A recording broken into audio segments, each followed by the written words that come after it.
Hello everybody, I am Tom and you are watching me play Warframe, specifically build video today of Equinox. Now I don't use Equinox that often, but even so I have two builds for her, which essentially I just pretty much stole straight off other people, off forums and such.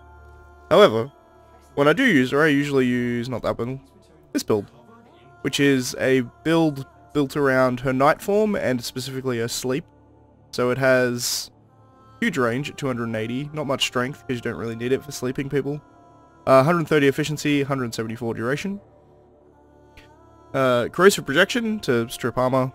Cunning drift, pretty much only there for the ability range. The other stuff is nice, but ability range is why it's there. Vitality for survivability. Augur reach, gives you the range that you need. Augur message for just a bit more duration. Calm and frenzy, which is the main part of this build, which is that when you kill an enemy, it passes on the effect to enemies surrounding them. So if you have one guy sleeping and you kill that sleeping guy, then the sleep spreads to all the other guys. Which makes this, I mean, it's not entirely necessary for this build in all honesty, but it makes the build much easier to handle because you don't have to recast your two all the time. You can just sleep them and then pretty much the whole map stays asleep unless there's guys that aren't within range. So either you kill everything or it's asleep essentially. Prime continuity, 50% duration. Stretch, for range. Streamline, that just gives me the efficiency. And overextended, it gives me range and cuts the strength down a bit. Actually, quite a lot. 60% strength is a lot. There's not a lot of builds you can chuck overextended in all honesty. For arcanes, I've just got a couple of arcane victories that I'm currently building. You could put pretty much anything in here. I just figured health, sure. Just to be able to heal if you need to. Arcane Victory, by the way, when you get a headshot, there's a chance that you get health regeneration for X amount of seconds. And I believe they stack, which is why I've got two sets of Arcane Victory in there.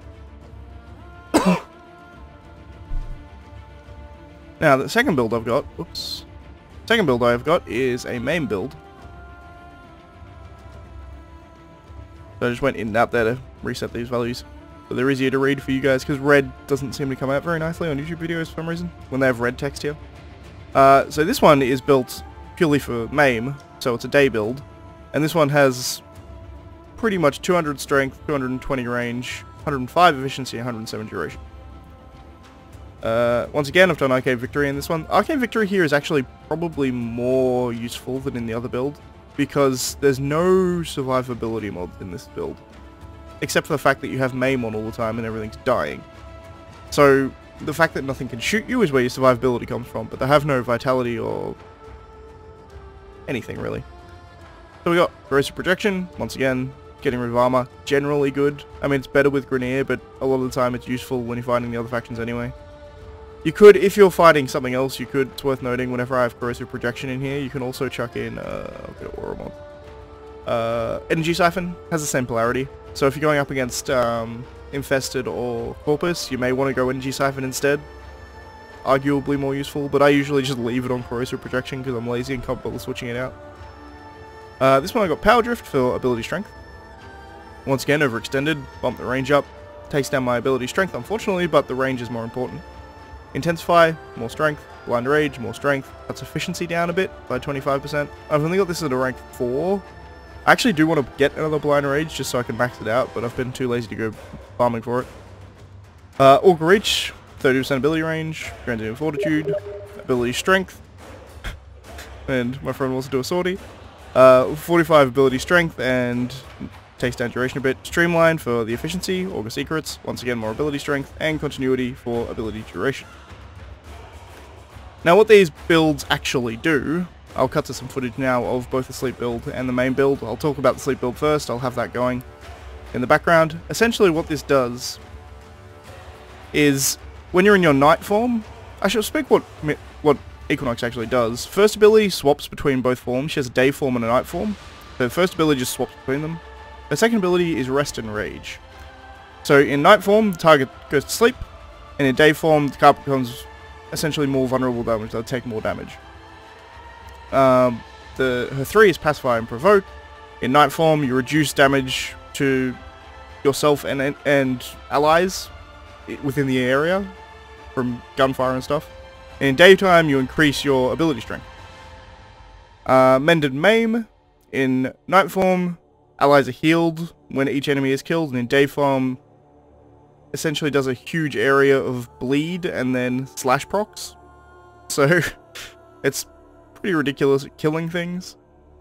Having said that, there is a limit at which main build isn't that useful for killing things. Like, it'll still do it, but once you hit like level 60 or 70, the main build kind of drops off a bit. I find anyway, at least on my build. There may be another build that's like uber ridiculous power strength that'll take out level 80s to 100s, I don't know, but mine doesn't. So, the first build is essentially all about the rest.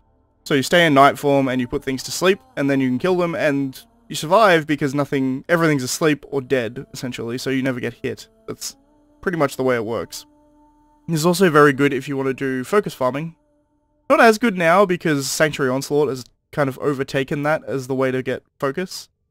But essentially what you used to be able to do is put everyone to sleep, and when they're asleep, you can then kill them and get the stealth bonus, because they're asleep, obviously. So you can get a lot of experience that way, which then transfers to getting a lot of focus. The main build now. The main build is focused pretty much entirely on the 4. You always want to have your provoke up, because that bumps your ability strength, which makes your maim do more damage. So you want your provoke up, which is your 3, and just have that running, because your ability strength will be bumped. You then hit maim, and maim will slash proc everything over and over and over again and do a bunch of damage.